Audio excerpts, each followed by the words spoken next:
in Boston, Massachusetts, and I hope not to flood you with my Boston accent. If I do, please raise your hand and I'll try harder.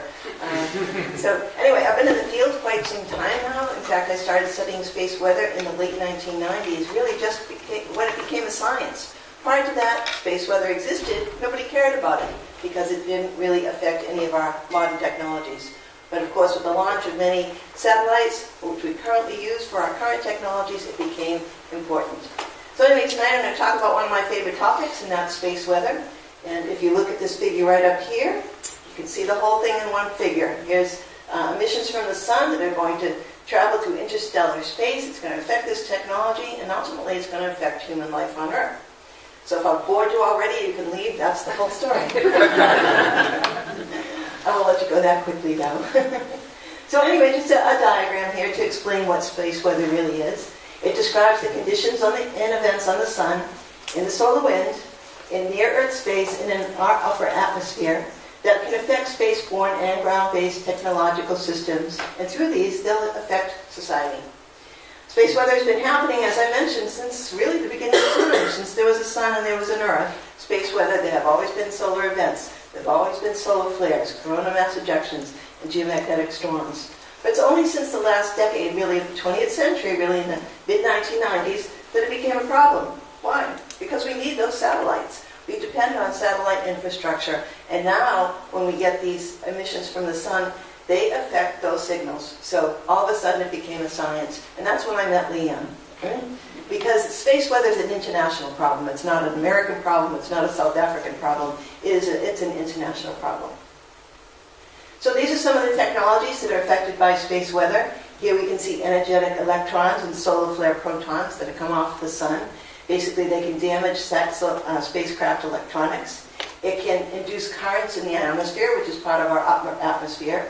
When it induces these currents, it's going to affect satellite signals. And one that we're really concerned about are those GPS satellite signals, since so much infrastructure is now based on those global navigation satellite systems, of which GPS was one of the first. We can also, some of these solar flare protons can induce radiation effects on avionics.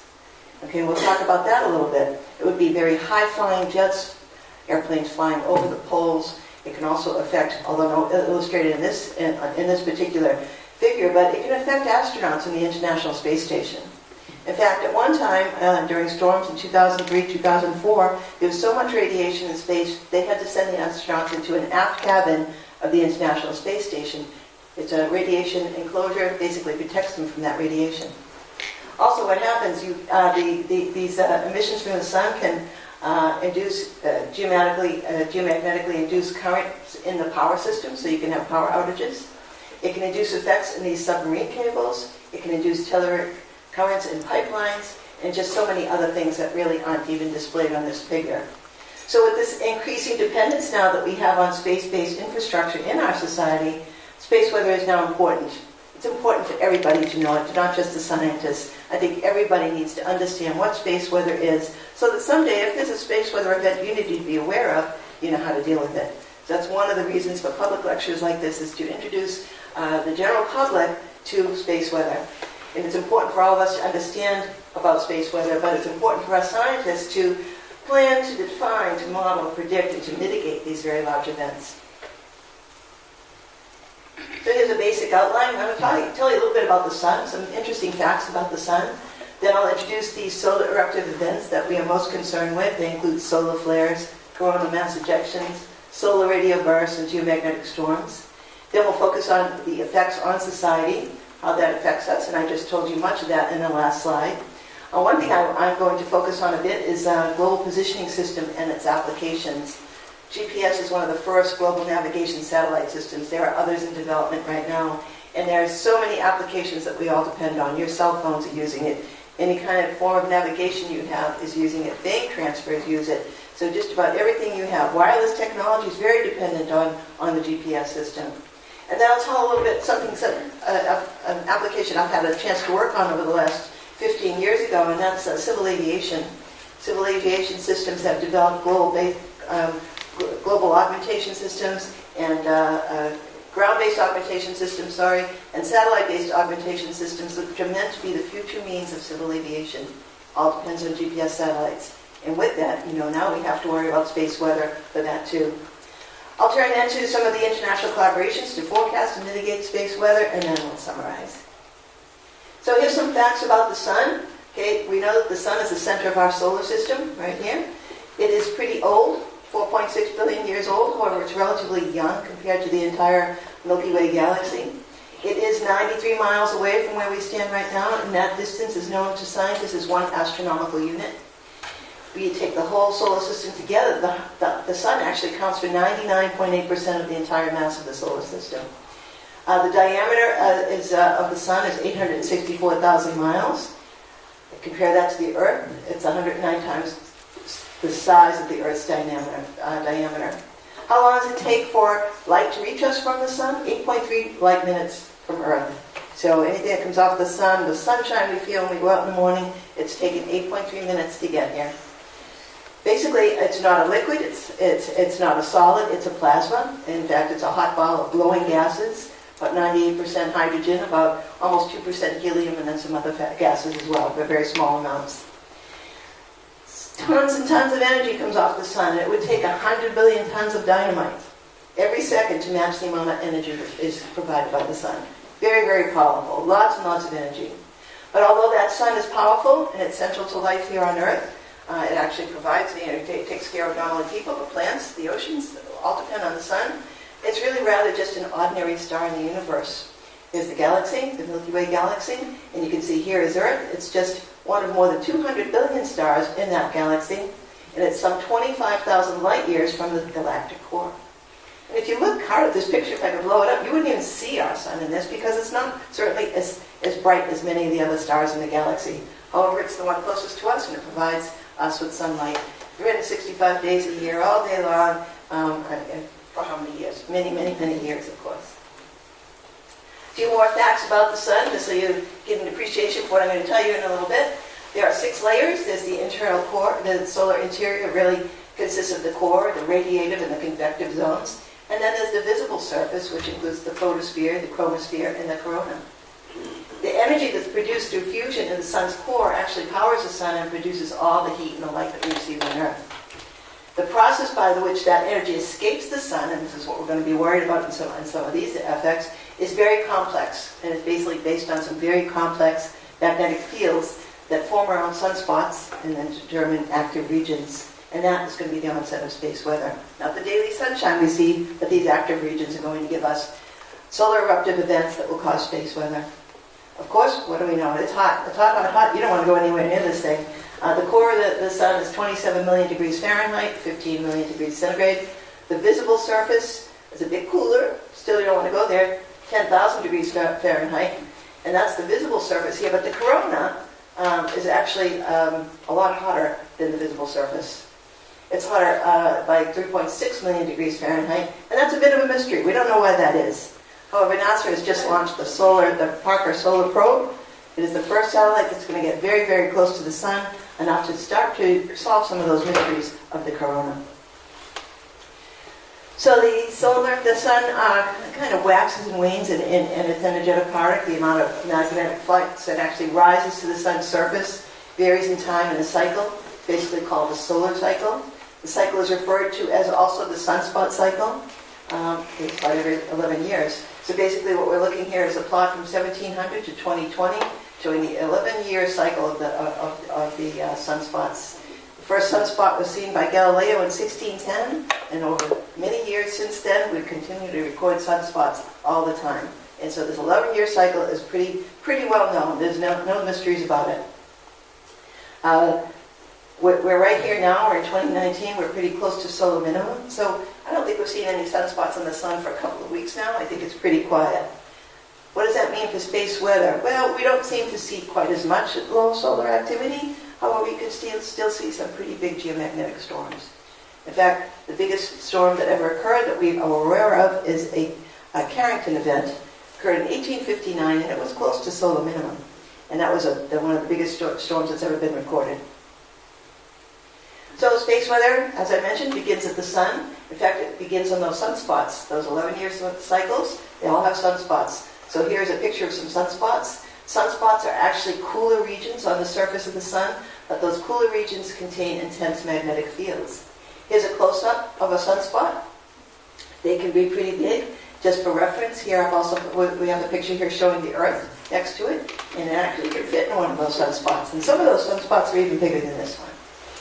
One thing we have to be aware of is when we get pairs of sunspots, and not just two, but maybe we get 3, 4, 5, or even more, and these regions of sunspots release energy from the photosphere. We don't quite know what the mechanism is for that release into the photosphere, but what we do know is that it's related to the conversion of magnetic energy pretty much to kinetic energy, and it happens fast, and it happens near these strong magnetic fields. So that's what causes the twisting and turning of the surface of these magnetic fields here, and this releases these fields, these loops break, and it releases energy. And that's the source of solar flares, coronal mass ejections, that we are concerned about for space weather. So solar flares, these are the largest explosive event of our solar system. I actually very much got interested in space weather in the late 1990s, but I was actually at a group party with other space scientists in the Boston area. It was Bastille Day, and a very large storm went off that day, and rather than being outside partying with our families, we were inside watching the computer to see what's going to happen. I've never heard the end of that from my husband. Last time I go to a space weather event with you, because you sat in front of the computer the whole time. But anyway, what is a solar flare? It's an intense, very short release of energy. It comes in the form of radiation. From radiation, we can see the radio waves, X-rays, and gamma rays provide that radiation, and also electrically charged particles. Radiation travels at the speed of light. So if you're standing outside the International Space Station working on that, radiation comes pretty quickly. So we can't always protect those astronauts from that radiation. Charged particles, however, travel more slowly, and they're going to cause problems with our satellite signals. However, there's usually, we know they're coming. Okay, those things, we can see those, we've got a little bit of time, a little bit of notice on those charged particles traveling towards Earth. Basically, there's 3 classes of solar flares. There's C-class, M-class, and X-class. Most that we see are in the C-class, M-class range, and we can deal with most of those.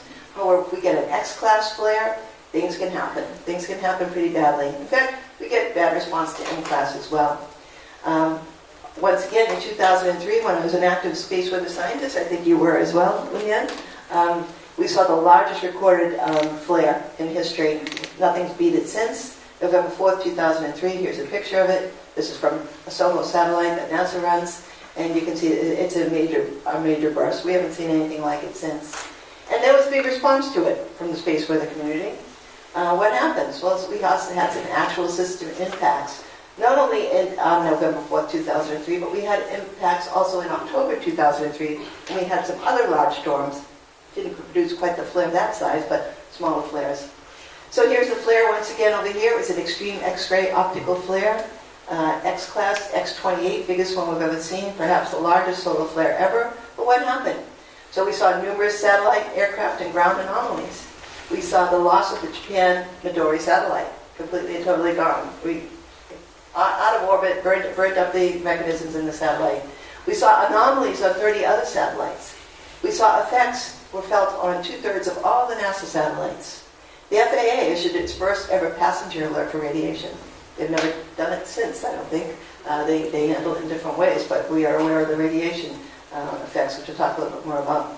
FAA WASP system. This is one of those satellite-based augmentation systems that is the future of civil aviation. We are actually using the WASP system now. And so that WASP system actually started to show 100-meter errors in positioning. So this is a big flare. It had a big effect. Also, satellite communications were erupted, and then we saw electric power service failures in Sweden as well. Big effect, big response to this particular flare in November 2003. Even bigger than a solar flare, though, is a coronal mass ejection. And this is basically the equivalent of a hurricane. Do you have hurricanes in South Africa? No. Lucky you. We get them in the United States, and they can be pretty bad. So they can take down entire neighborhoods. But anyway, this is the CME can be the equivalent of a hurricane, or probably even bigger. My own ideas on that. Basically, this is getting massive bubbles of plasma. See here coming off the sun. It flows into interstellar space, and it flows along the solar wind. Now, if it's directed, if you get one of these CME bursts directed towards the Earth, we can have a problem. Most of them go off into other parts of space, maybe not directly to the Earth. So it can strike the Earth with significant results. And at the peak of solar activity, at the peak when you see many of those pairs of sunspots on the sun, and you're getting lots of solar flares, you might see a few of these a week. Well, they're not all going to hit us. It's a small percentage that actually have a direct hit with Earth. But when they do, they can cause geomagnetic storms. And those can cause us some problems with a lot of our infrastructure. Basically, we know when these happen, and we can predict, we can see them happening, and we have maybe 1 to 5 days to prepare for it. However, we can't prepare for it each and every time because there's a lot of false starts. There's a lot of times these CMEs go off in a completely different direction and don't come towards Earth at all. It is by far the most threatening of the solar events and technological systems. I love this particular picture over here because it's a composite of a couple of images that can really give us a look at the sun. Many of the cameras that are focused on the sun from various satellites, of course you can't see the sun itself. All you see are things coming off of it. But they've made a composite of several images, so here you can see the sun, and you can see what happens. These are bursting off the solar corona.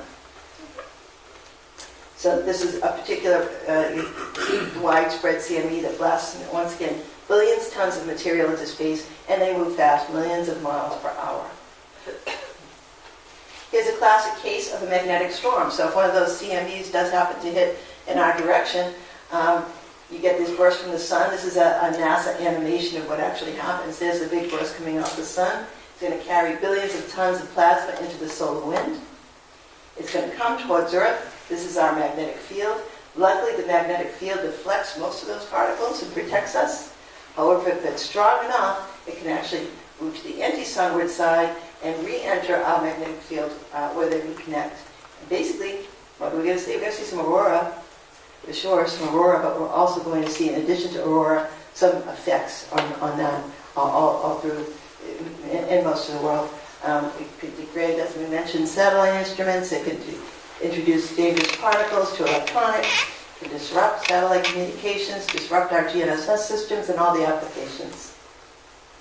One of the benefits of this type of effect, getting a CME to hit the Earth, is we get to see beautiful aurora. Actually, you get to see beautiful aurora even if it's not a CME. If you get a solar flare, you're going to see some aurora.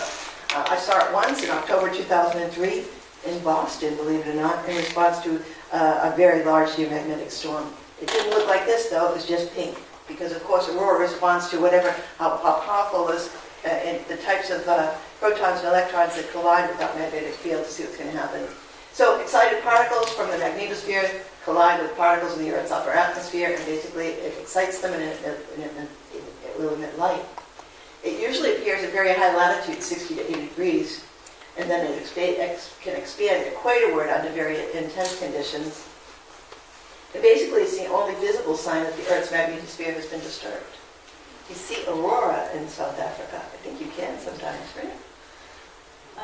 The last time was a very long time ago. Probably 2003. When we saw it in Boston. So what is the latitude here? It's 35. 35, okay. geographic. All right, so Boston is 40 north. So under a very intense storm, yeah, I saw aurora off my back deck, and it was beautiful. Being a space scientist, I was just excited to see it.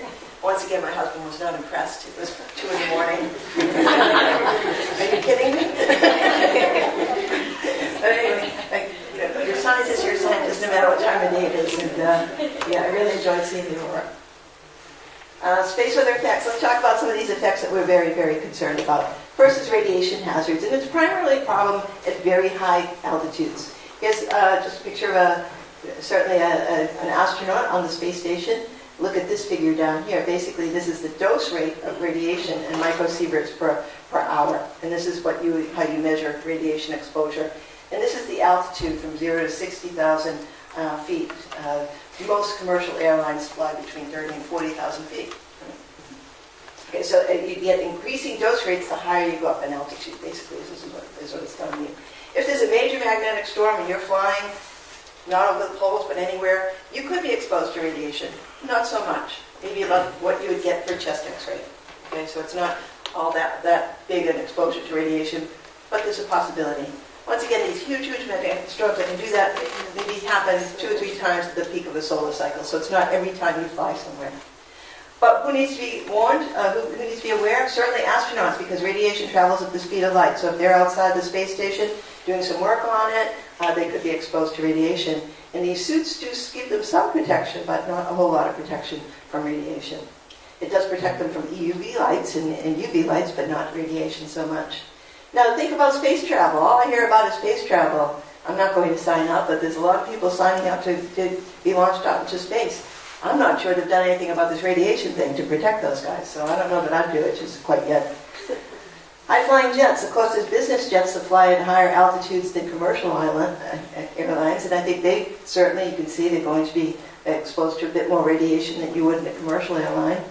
And also cruise and passengers that are flying over the poles. If you fly over the North Pole or the South Pole, this is where you're going to find more radiation, more exposure to CMEs and magnetic storms. What we hear from the airline industry is what they do in those cases, if they're going to fly, and they do fly over the poles, it's a faster route between many, many places.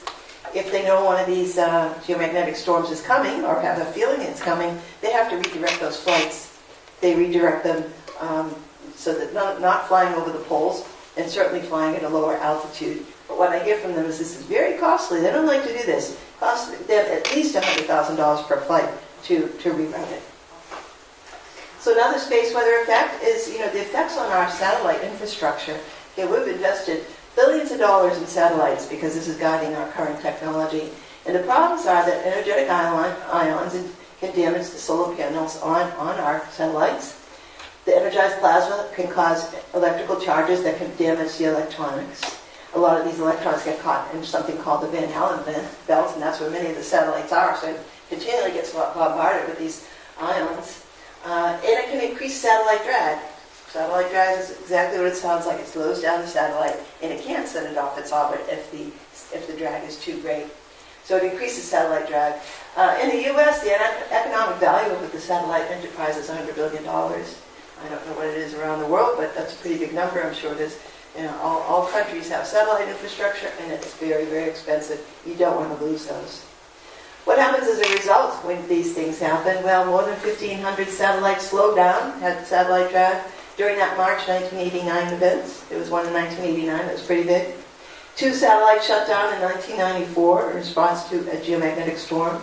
In fact, those were telephone service satellites, so telephone services in Canada were disrupted for months. 14 satellites were disrupted due to solar storms since 1996 at a loss of over $2 billion.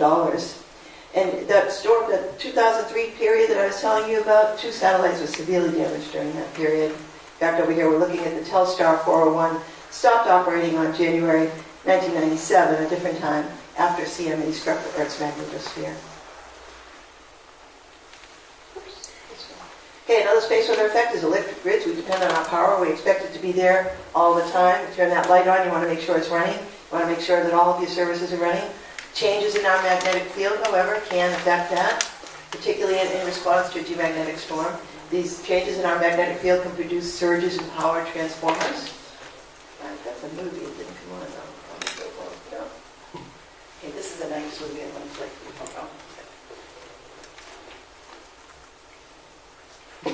This is what happens if one of these magnetic fields hits on the power lines. Okay, it burns up basically.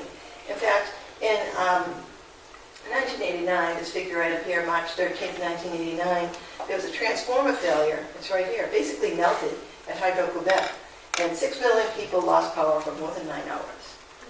So, I mean, after that happened in 1999, of course, they've made plans now how to, prepare and mitigate for something like this. Basically, I think the plan, unless it's changed, is to brown out in certain places so that, we protect at least one of these transformers somewhere so people can continue to have their power.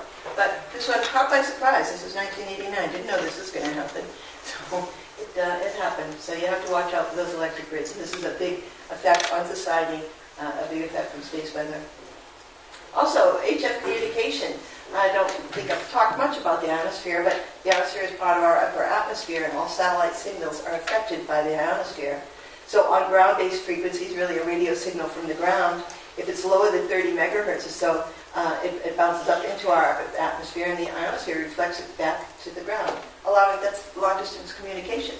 So the more powerful the signal, maybe the farther away you could go. But that's long-distance communication. At higher frequencies, now say that certainly over 30 megahertz, A radio wave will pass right through the ionosphere, but it will be affected. It'll change the time of the signal, the speed of the signal. HF communication, people with ham radios. Anybody a ham radio operator? Okay, you watch space weather, don't you? Because you're going to know that you're going to lose that ham radio if there's a space weather event for sure. AM radio doesn't work either, although I don't know if anybody listens to AM radio anymore. Okay, one thing I want to focus a little bit on global navigation satellite systems. These are systems that have infiltrated society for sure. It's utilized by society in almost so many applications that we have to be aware and protect the systems. So GNSS is actually a collective term for the U.S. GPS system. That was the first one that became operational with full satellite access in 2000. It was operational since 1994. However, the government had it as a military system, so they reduced the accuracy of it. But President Clinton opened it for full civil access in 2000. I think primarily because there was an aircraft, Korean aircraft, I think, that crashed just before this happened. And it turned out that aircraft would not have crashed if it had the benefits of GPS. So it did become a civil access system. Of course, the Russians have developed the GLONASS system. It became fully operational in 2011. They actually started building that long before that too, but problems in the government. They lost money. They couldn't finish the system until much later. But it is up and running now, 2011. The European Union has developed the Galileo system. It's pretty much ready to go. I think they have 1 or 2 more satellites they have to fly to make it a full constellation, and they're expecting that to be done sometime by the end of 2020. China, too, is building a global system that will be available after 2020. I don't know the exact date, but once again, this will be a fully operational system, a global system. Right now, they have a regional system called COMPASS, which just covers the Asia region. There's also other regional systems, QZSS in Japan, and then the IRNSS in India. So these systems were designed to provide position and timing information. They provided 24 hours a day, 7 days a week, under any weather conditions anywhere in the world.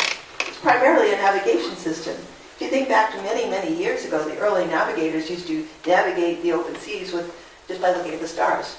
Okay, so these stars weren't always available, and what happened? Sometimes they went way off course, and sometimes they crashed or ran over rocks or something. But now we have artificial stars in the sky, and they use these artificial stars where you can navigate with great precision 24 hours a day. It doesn't matter if the sun is shining or the stars are out, it's going to work. There are 3 segments to it. That's the space segment, and that's the satellites themselves. And any time, the GPS system at least has between 24 and 30 satellites. Some of these other systems, particularly Galileo, today will have a couple of extras. I think this is beyond that. There's a control station. Okay, this is well monitored around the world with monitored and control stations that guide and control those satellites. They're aware of the health of those satellites at all times. And then there's the users. That's you, me, and 300 million other people that are using the GNSS systems. So 3 segments, and we're here. So we're the users. And you can see I've just put a few pictures here. It's used in just about everything, but certainly air transportation, ground transportation, sea transportation. I've got one in my car because I'm very bad at directions. You wouldn't know I was the president of the Institute of Navigation because I can't get anywhere without my GPS. And surveying, just so many things that are used for. Precision farming is a big one. Okay, precision farming, and also wireless technology. I mean, it depends on those precision times that are coming off the GPS, GNSS satellites. Precision time is very important. It governs our bank transfers, governs many things in the economic world. So what about those effects on GNSS? Well, I did mention the ionosphere once already. I didn't go into a big scientific talk about it, but the ionosphere is in our upper atmosphere. And space weather can induce perturbations in the ionosphere. And those perturbations can induce strong spatial gradients in the electron density that is there. It also can induce attenuation of the signals. It can amplify or mute those signals. It can actually intercept some of those signals. Also, the ionosphere can be affected by solar radio noise, where there's an inducement of background noise from a solar flare over those GPS frequencies where we get a degraded signal. This is an old picture, but I think it sums things up. This is by Paul Hittner, a friend of ours as well. Here's our ionosphere. It runs between about 80 and well over 1,000 kilometers over the surface of the Earth. Here are 4 GPS signals coming down. Here's 2 going to this aircraft. However, if the atmosphere has been disturbed, or if the atmosphere itself is disturbed in some way, you might be off in your position for that. So we have to be careful or mitigate these space weather events for that in particular. Also on the other side, we're looking at another two signals who are passing through a region of irregularities. This is the scintillation that I mentioned here. And these irregularities can actually intercept those signals or certainly throw them off course as well. And this is what a scintillation signal looks like, just a lot of squiggly lines. This is the signal-to-noise ratio over a period of about 120 seconds. And when you get them, intense enough, you lose tracking, and that's what we're pointing over here. We suddenly couldn't track this particular GPS satellite because it ran through too intense section of irregularity. Okay, another effect on GPS that we need to be aware of are solar radio bursts. Now, solar radio bursts are those intense radio emissions from the sun. It includes background noise it induces that background noise on the GPS signals, and they are associated with solar flares. So what happens is, we saw a few solar flares in 2005, but the biggest one occurred in December 2006 that I'm aware of. There have been a few papers in the literature about it. The first one came from Alex Cerruti. We identified that these strong solar radio bursts actually impact GPS receivers, ground-based receivers. Now that that solar radio noise is intercepting us, able to get those signals off the GPS satellites. Over here, what we're looking at is this is the December 2006 period. Now, looking at 5 different GPS satellites being recorded from Peru. These are in Ancon, Peru. This is just a signal-to-noise signal. What we're looking at here. We can see here that we're starting to get some, we're starting to lose the signal because it's scintillating. It's actually losing the signal not because of the scintillation, but because of the background noise. But out here, at a certain period of time, we start to lose the signal entirely. In fact, there we go. The outages occurred as the receiver was unable to track any signals. In fact, the total outage exceeded about 5 minutes. In fact, this was seen in the entire sunlit side of the Earth. So most of the GPS receivers on the sunlit side of the Earth, in response to this particular solar radio burst, lost tracking for about 5 minutes. What about space weather and GNSS? So, as I mentioned, GNSS is pretty important. In fact, a recent study by the National Institute of Standards in the United States estimates that the economic benefit of GPS, this is just GPS alone, is $1.4 trillion.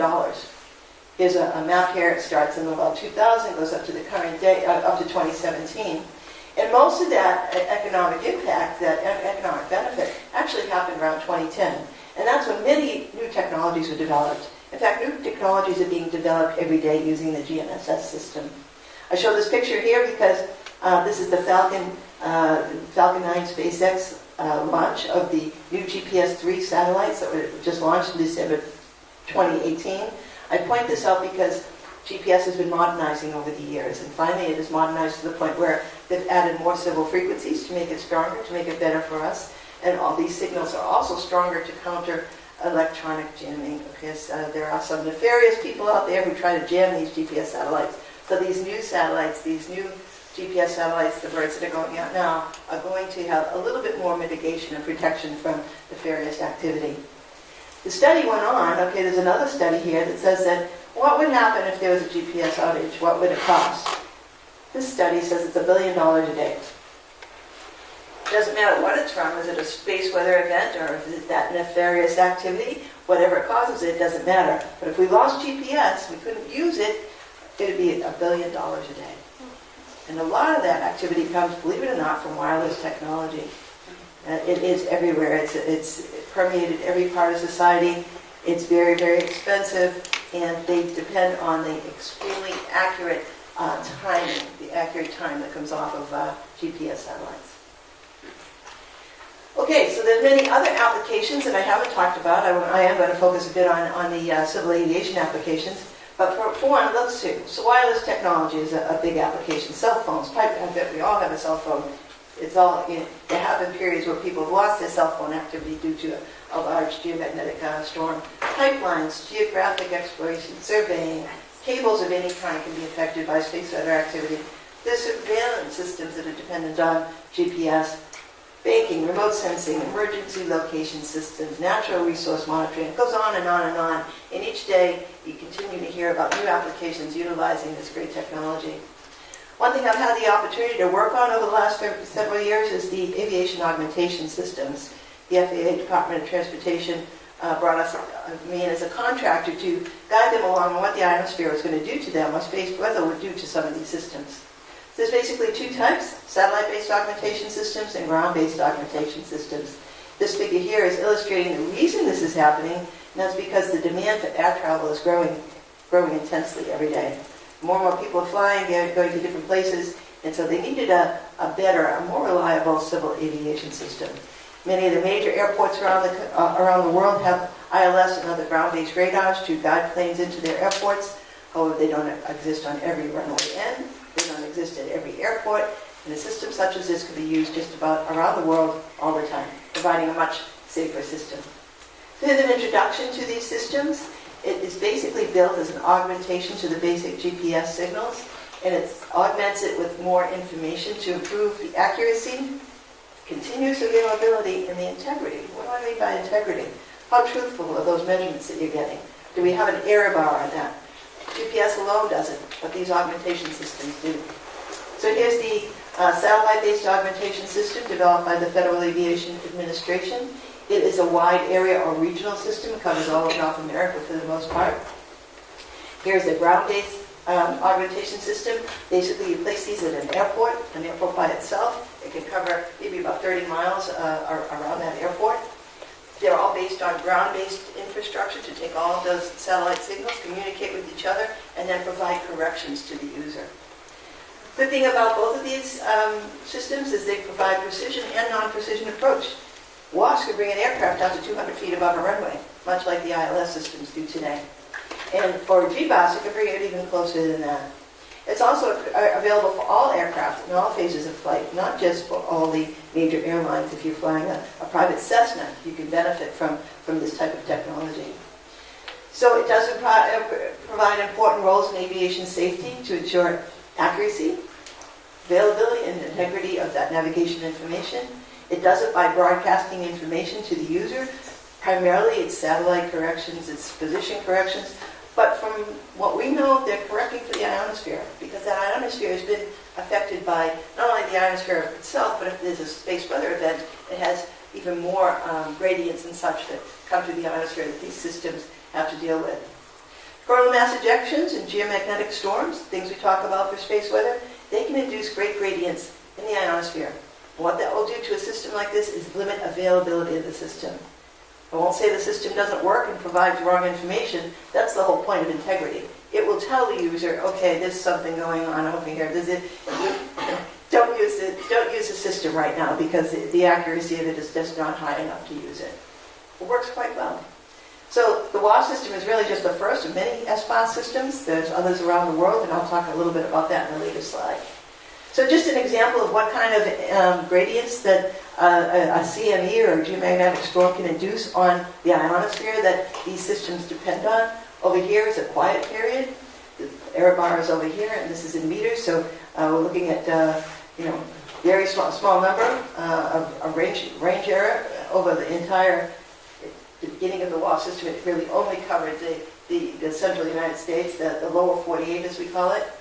So that the little spotted, little round things are where the ionospheric measurement is referenced to. The little sticks off of it point to the receiver that was taking that measurement.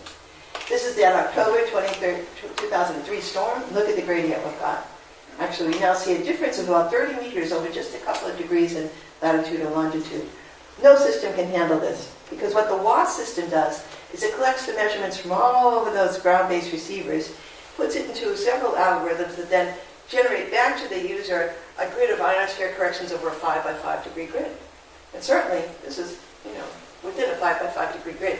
There's no way they can correct for that in a WASP system. So what happens? We basically lose the availability of being able to land an aircraft or bring it to 200 feet above a runway. You have to go back and use the ILS system. So those things are going to stay for a while. Meanwhile, the system works quite well most of the time. And that's what I'm showing you on this figure here. So solar cycle 23, that was a relatively big solar cycle. That's when WASP became available. In fact, it became operational in July 2003. In October 2003, that's when we saw some of those big storms. Here's the storm of October 30th, 2003. Here's one of those big gradients I just showed you. The purpose of this plot here is to illustrate that we lose availability of the system when we have a big magnetic storm. On the bottom, I'm showing a proxy of magnetic activity, geomagnetic activity. When it goes down, it's a DST measurement so that it goes negative. So when it goes down here, we have a big magnetic storm. We have 1, 2, 3, 4 pretty big ones.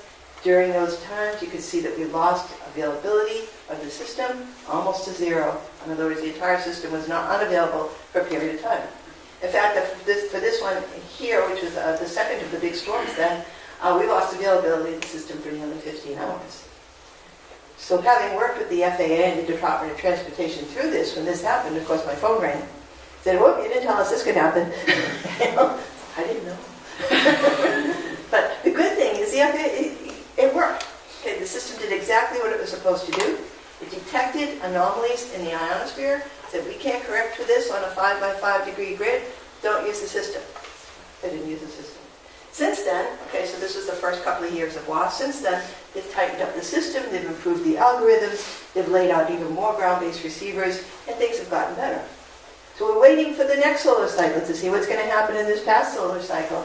And unfortunately, it was an underachiever. Okay, this past solar cycle was much lower than the one before. So we haven't been able to test things quite to the intensity that we have in the past. What I'm showing you here now is 6 storms that did occur in the last solar cycle. The dates are up here.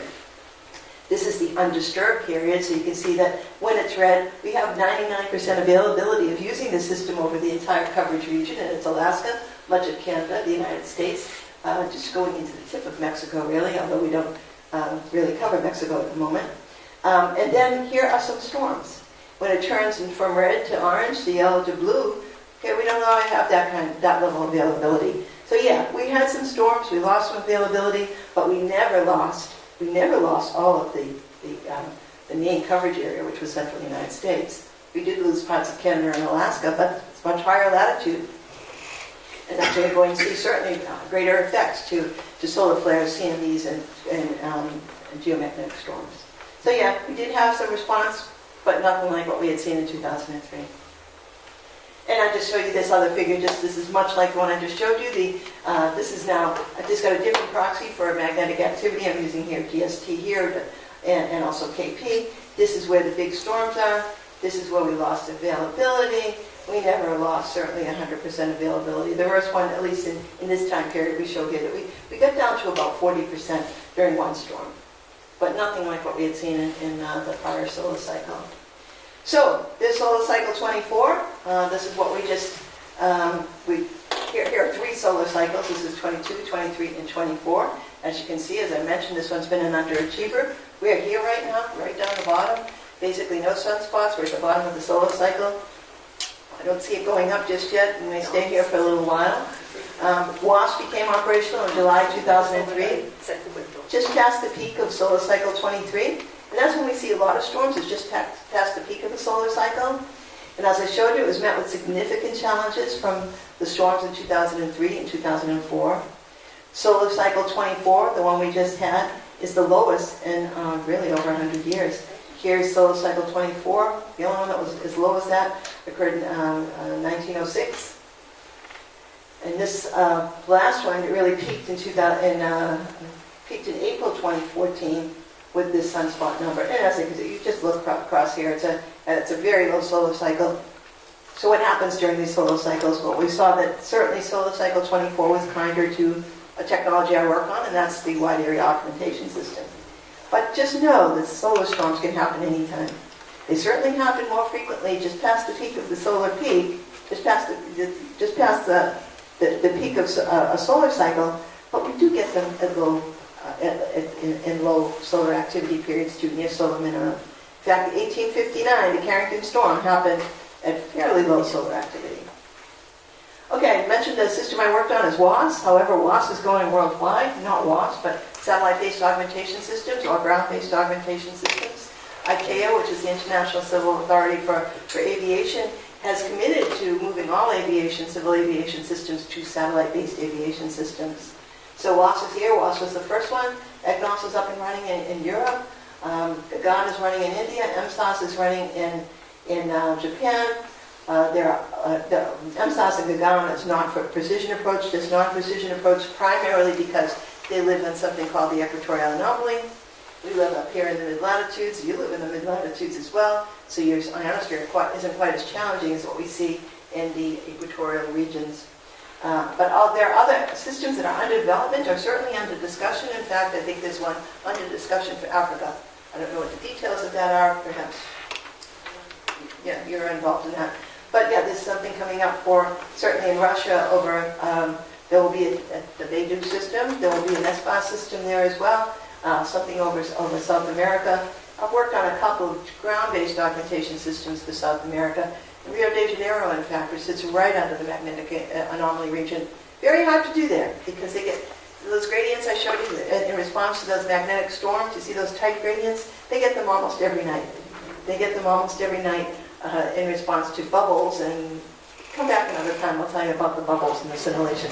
But certainly things happen in the low-latitude regions that cause great challenges to run a GBAS system. Certainly not an SBAS system can't run that, but even a GBAS system has its challenges. And as I mentioned, GBAS is one that would run over just an airport.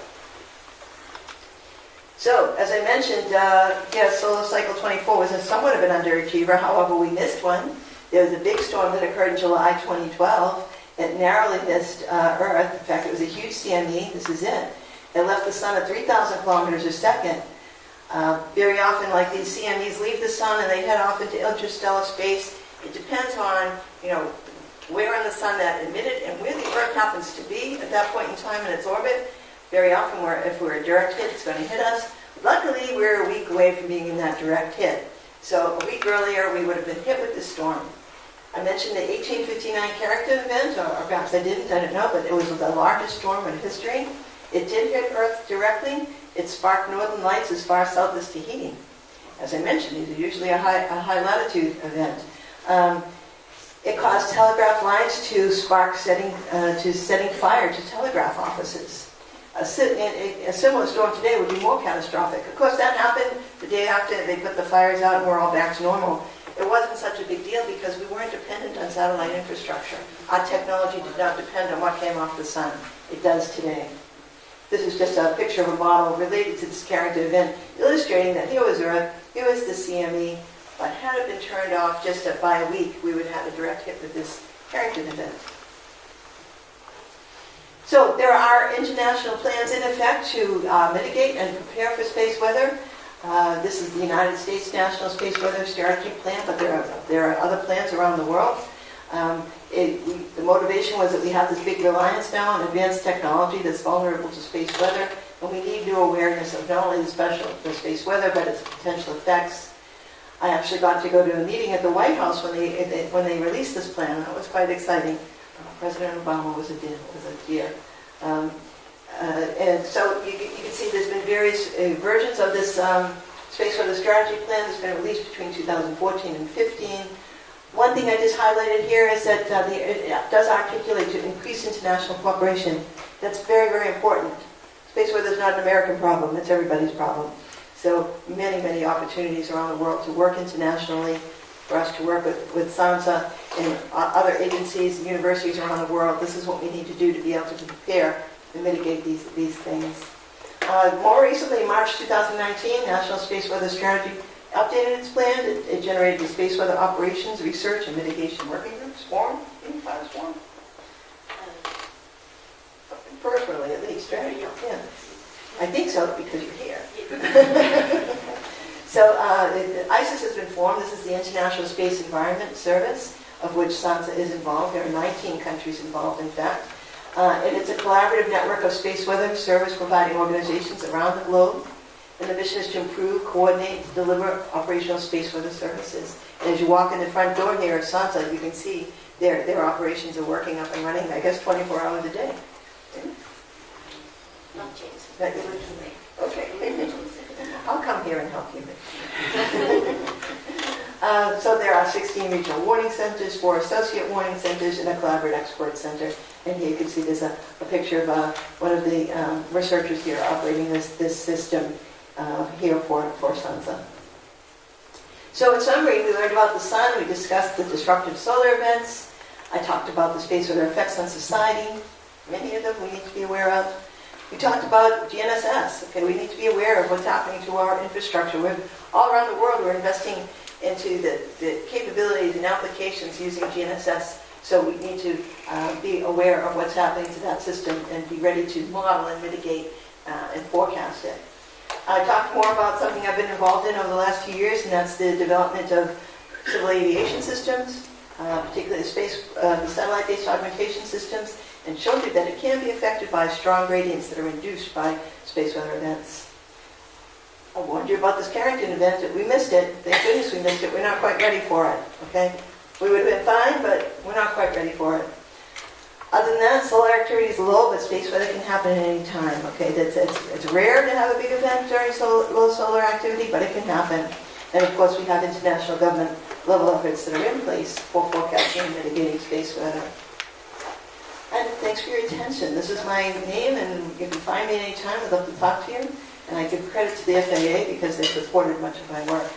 Now, I have another slide to show you. Would you give me one more minute? Okay. What color is the sun? Anybody know? My granddaughter thinks it's yellow. However, many of the pictures I just showed you were different colors. And the reason for that is, they can only envision the sun from many of these satellites with special cameras, okay? But basically, the sun produces all wavelengths of the spectrum, all wavelengths. Only our human eyes can only detect visible light, which goes from violets up to reds. But when they're all blended together, we only see white. That's all we can see, is white. Oh, I know what you're going to say. No, I've seen that yellow sunset. I've seen that yellow sunrise. And here's the reason. Here are the wavelengths of all the visible light. And when a sun goes down low on the horizon, basically only these longer wavelength colors can get through the very thick atmosphere. And that's why you see yellow. I just thought that was interesting. But that was the end of my story. Thanks so much for your attention.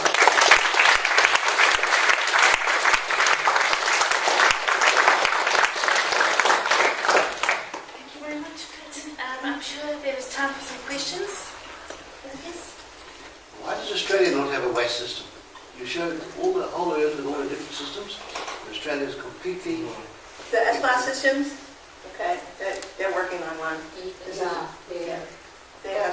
Shapa works for the International Committee on GNSS, so... Yeah. More recently? Yeah, just recently. Yeah. They've tried... Last year. Yeah, it's an obvious... It's also GBus. Yeah. They have to have some GBAS systems, yeah. This was S-class systems of maybe a year or two ago that I rented out here. I didn't really explain these two figures here, but I talked about WAS and its response to geomagnetic activity. The other system, like WAS, is the EGNOS system. This is the European system. This is their typical coverage. And this is what happened to them in the February 2014 storm, when we saw the biggest effect in solar cycle 24 for us. So they also saw effects.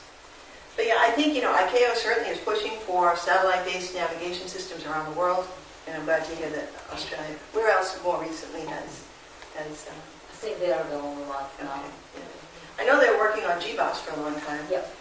Did they develop GBOS? They did. Okay. Good. And in Africa, we have the Africa Space project, which is not in operation for aviation yet, but we've had very successful precision agricultural trials with space. And we're currently in the process of installing space stations in our neighbouring African countries to prove the proof of concept for Africa. Good. Glad to hear that. Okay. So you have a very similar ionosphere in South Africa that we have in the United States. And certainly, mid-latitude ionospheres like that, an SBOT system can handle, because you can make ionosphere corrections on a grid. But if you go to these lower regions, and I didn't talk about it a whole lot, but the gradient's much tighter. You talk about anything near the magnetic equator. Those regions are looking towards GBOS, and even that's going to be challenging.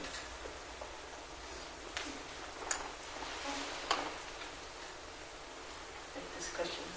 What's our current status on being able to predict or forecast extreme solar events? I think we can certainly, we can see CMEs, so we can see that there's a possible geomagnetic storm because the satellites are watching them, and we know which direction they're going in. But very often, I mean, we can't button down each time we see one because most of them are false alarms. You know. Was there another question right in front of you? I think How far is the automated detection of like these solar events, or are they still very manual?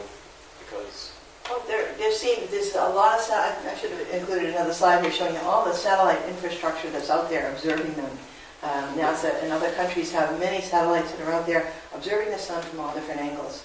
NASA just launched the Parker Solar Probe, which is going to get it closest to the sun it ever has. And basically it's going to get very close to the corona and start sending those images back. Perhaps then we can start answering some of those questions.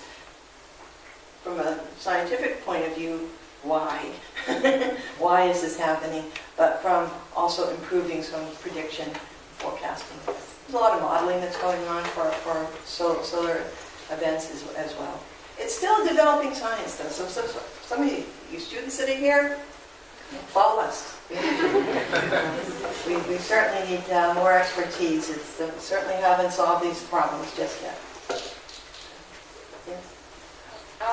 So with the development of the Square Kilometer Array SK, where do you foresee the future of the study of space weather? I think it's quite rich at the moment, and I think it will continue to be rich until we solve some of these problems. Space weather is everything from what launches off the sun to how it affects our society. So I don't think I think there's a good future in space weather. The good future being that at some point we get to the point where it's an automatic system, and we can detect these events in the sun, we can see them come through the solar wind, we can see what it's going to do with our magnetosphere. But things are just so variable now. There's actually nothing's normal about it. You get a big solar activity, a big solar event, it's not going to be anything like the last solar event. Everything's different. So we're still learning. And as I said, this space weather wasn't even a science until the late 1990s. Certainly, I was a space physicist before that, but certainly space weather hadn't really been a problem because we weren't so dependent on that satellite infrastructure. Space weather is really referring not only to what happens in the sun, but how it affects us. It's a societal problem. We have a local radio station, Whale Coast FM, and every morning, mid-morning on a weekday, they give a report out on the solar winds and the solar. And I was wondering where they sourced that information. The team who deliver it at the battery, so the Whale Coast FM gets the information directly from our operational specialist. It's marvelous. It's quite an unusual event to hear on general radio. And we've partnered with Whale Coast FM as a sort of pilot thing to have a space weather bulletin as well as a terrestrial weather bulletin. So I'm very glad that you're paying attention. I just thought I'd mention a lot of people don't know about it. And so that's happening around the world. We get that as well. You can go to and find out what you can go to a website, or you can hear it on AM radio. What's going on? And a lot of that AM radio information is for the ham operators. Okay, so you know whether you can operate today or not. One thing I'd like to warn people about is that whenever there's a huge solar storm coming in our direction, we know it's coming. We might see it, a few days in advance. You start to see some really weird things coming across the wire. Okay, there's huge storm coming tomorrow. GPS is going to die. Everybody's going to die in 10 days. Things are bad. It's the end of the world. Solar storm's going to hit us. Don't pay any attention to this. If there's a solar storm that takes out our electric grid, deal with it. We're going to deal with it. It's not going to be pleasant, but it's not going to fry everybody on Earth. So don't worry about it. Yeah. Would it be true to say that military systems, which are good hardened electronics, are less vulnerable to this sort of event? Like I explained from the point of view that they detonated a nuclear weapon over Hawaii quite early on in about the 1960s, 1970s or so. And that disrupted totally all the electronic systems in the Hawaii area. Since then, America made an international treaty to ban nuclear tests in space, resulting from the results of what happened there. So they've hardened all the electronics of military systems in particular. I would presume that then they're not so vulnerable as civilian commercial systems. I don't really know the answer to that question. What I know about it is, GPS was developed for the military, originally developed for the military. They still keep a signal that's just for them. It's a precise positioning system. It's really not as good as what we have for civil aviation. It's not as accurate, but they have a signal they can use. How is it hardened? I don't know, because I think if, I'm not aware that they've hardened anything, so I don't know the answer to your question. Sorry. Yes? Coronal holes, are they always in the same space, or do they close up and another one They goes move around. Yeah. It'd be nice if they'd stay in the same place. And the cores? The cores? The core is the center, certainly. And everything in the center of the sun is always turbulent. Certainly there's a lot of magnetic energy in the center of the sun. We still don't know all the answers about the sun. It's a very hard thing to study. We know a lot, but all the answers, there's a transfer of energy all through the sun that we still... I'm not a solar physicist, so I don't know all those answers, but I know they're working it. And this... Parker Solar Probe for NASA is a great hope for us to learn much more about not only the sun, but the emissions from the sun as well. This one, right? Oh yeah, I just see it. Yeah, sorry, Mr. Beck. So given the challenges with the development of satellite-based navigation, how much longer do you anticipate legacy 3D navigation tools like ILS approaches being used, especially for commercial aviation? I think the goal is to, remove some of them when they age out, but they'll never always, I don't think everything will always, will go away ever. I think what will happen, at least in my lifetime, is if there's a big solar storm and you cannot land with the GPS system, that plane would be guided to an airport that has an ILS system, which will give you the same service, basically. The benefits of having like an SBOS system is you can land that plane anywhere, on any runway end. If you had to land that plane on a farm, you could. And right now, basically, you'd have to fly to an airport with a runway that has an ILS that would bring you down to, 200 feet above the runway. And basically, that's most important when the visibility is poor, because a pilot can take over visual rules at a certain point. But if there's, heavy fog or poor visibility, they have to depend on those ILS systems, or now WAAS or EGNOS, or whatever system they're flying into. So, yeah, I haven't heard that they'll ever get rid of all that ground-based infrastructure. Do you know any different? No. Okay. Yeah. So just to clarify, is the main aim of space weather forecasting at the moment to implement precautionary measures and then fix anything that happens to break instead of just preventing damage in the first place? Well, mitigation is a big part of it, certainly, yeah.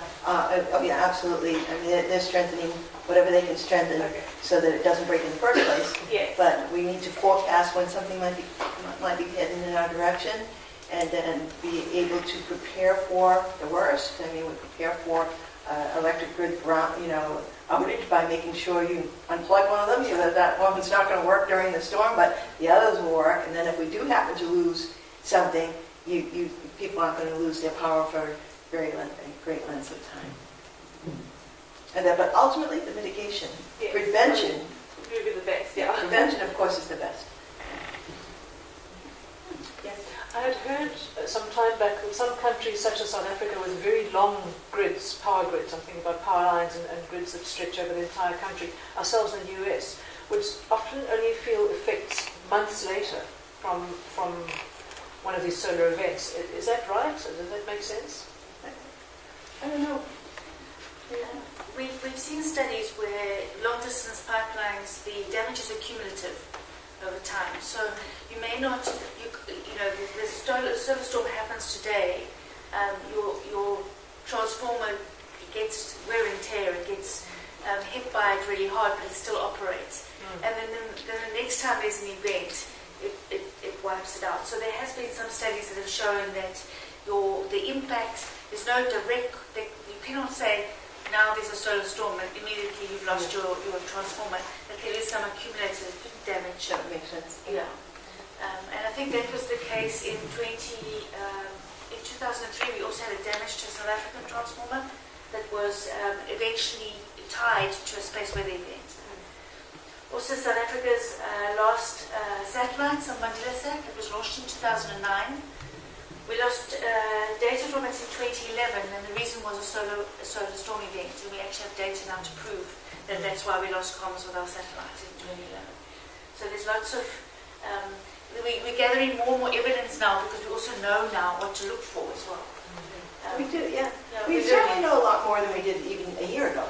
So we're continually learning, continually working towards this. And there's great effort now from the governments to support this type of work. Not only support it, but guide it. All the governments, not just the U.S. government, but governments all around the world want us to make sure, they need to be sure what's happening with space weather.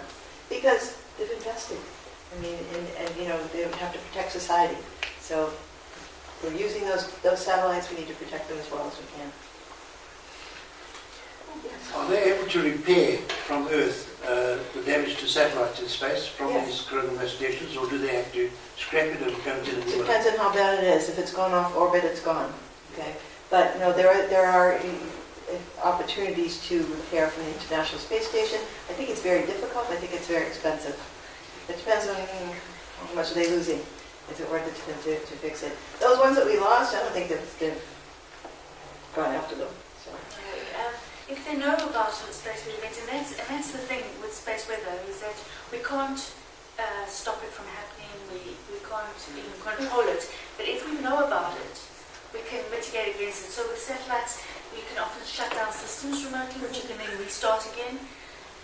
In fact, our sister facility in Harderwijk, that's part of their job, is to help countries to save their satellites if they happen to get into trouble as they're going over South Africa. They can turn off certain systems, and then when the danger is over, turn those systems on again and thereby save the satellite. And that's something that we've learned how to do, as you know, in reaction to this. So it's one of the growth areas. Yeah. Now, I just want to know, so you said some of these big storms you take 1 to 5 days to hit the Earth, but what is the time frame that it actually hits the Earth? Is it a long period? Is it hours? Oh, it can minutes? stay hours. It can stay hours. Yeah, it depends on how strong it is. It's not a one hit and move on. It can certainly continue to affect us for quite some time. That can be hours. Yeah. Days. Days even. And part of the prediction mechanisms is not only to predict what's coming, but to also predict, and we're getting better at that, what the impact's going to be and how long the impact is going to be. Because a lot of, like the power company, for example, they want to know, okay, so How long do you shut down? how long must I shut down this transformer for? Or if the event is only going to be an hour, maybe we delay a flight an hour rather than rerouting it because we weigh up the costs. Exactly. So there's a lot of work to be done in terms of the duration of the event as well. So many of you have been in airports waiting for your plane to come in, and they say delay due to weather. It's raining out, snowing out in my area, not here, but it's snowing, it's raining. You're not going out for a few more hours. I can't wait till the day do I get delayed due to space weather.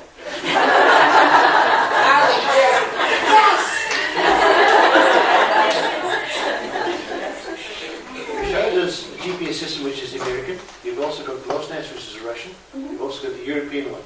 Are these three systems compatible with each other, or are they totally separate? Yeah.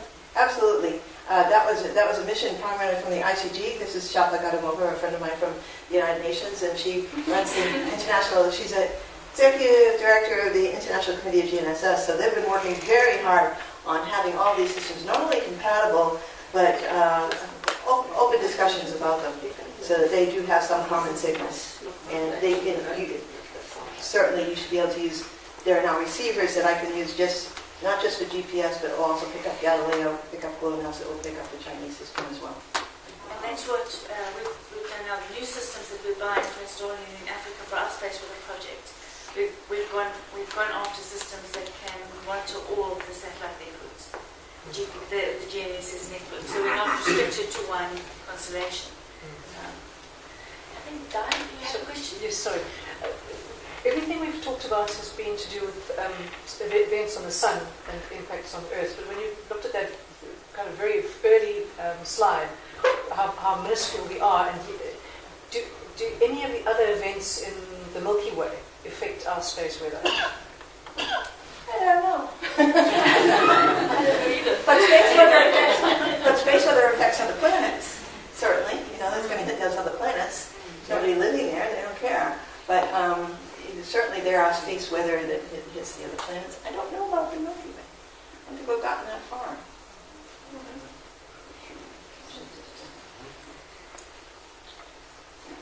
Other questions? One more.